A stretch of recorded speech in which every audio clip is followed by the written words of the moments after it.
ఆ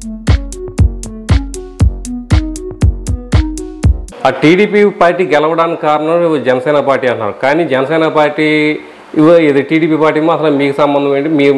మేము ఉండబట్టే మీకు జనసేన పార్టీ గెలిచిందేమో టీడీపీ వాళ్ళు అంటున్నారు. అలా ఎవరు వాళ్ళు గెలిచారు అనుకోవచ్చు? ఎవరు గెలిచారంటే ఎవరైనా సింగల్ గా చేసి పడితే ఇద్దరు ఓడిపోతారండి. ఇద్దరు కూటమిగా ఉండి చేసిన వల్ల గెలిచిందండి పార్టీ. కూటమి వల్ల అది జనసేన అంటే జనసేన ఎవరైతే జనసేన చెప్తున్నాడండి. టీడీపీ అంటే మా వల్ల టీడీపీ గెలిచిందని టీడీపీ వాళ్ళు చెప్తున్నారు.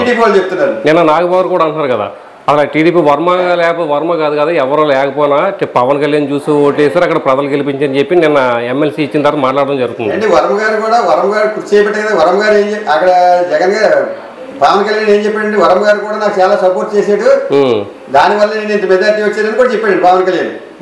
ఇవాళ నాగబాబు గారు చెప్తే ఎలాగవుద్దండి? అవదు కదా. నాదెండ్ల మనోహర్ కూడా అంటున్నారు కదా మొన్న మీటింగ్. మనోహర్ వాళ్ళు నియోజకవర్గంలో చూసుకుంటే ఈ నియోజకవర్గంలో ఏమవుతుందో అందరికీ తెలుసండి. ప్రతి విషయంలో మీరు ఏ మంత్రి పదవి మీరు చేయకుండా ప్రతి దాంట్లో కూడా మీరు తలదూరుస్తున్నారని చెప్పి చెప్పడం జరుగుతుంది. ఇప్పుడు ఉన్న టీడీపీ కూటమి ఎమ్మెల్యేలు మంత్రులు కూడా వాళ్ళకి ఇచ్చిన మంత్రి శాఖ కాకుండా వేరే శాఖలో కూడా తలదూరుస్తున్నారని చెప్పి అనడం జరుగుతుంది. నిజంగా వాళ్ళు తలదూరుస్తున్నారని మీకు అనిపిస్తుంది? దూరుతున్నట్టే కదండి, తలదూర్చినట్టు లెక్క.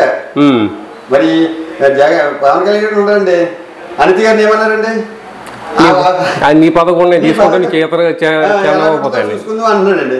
మరి ఆ మంత్రి గారి పదవులు తలదూర్చుకోవచ్చు కదండి, ఎవరి శాఖని వాళ్ళే వర్తించుకోవాలండి. మరి అప్పుడు దానికి తేడా అవుతుంది, డిఫరెన్స్ అవుతుంది కదండి. ఓకే.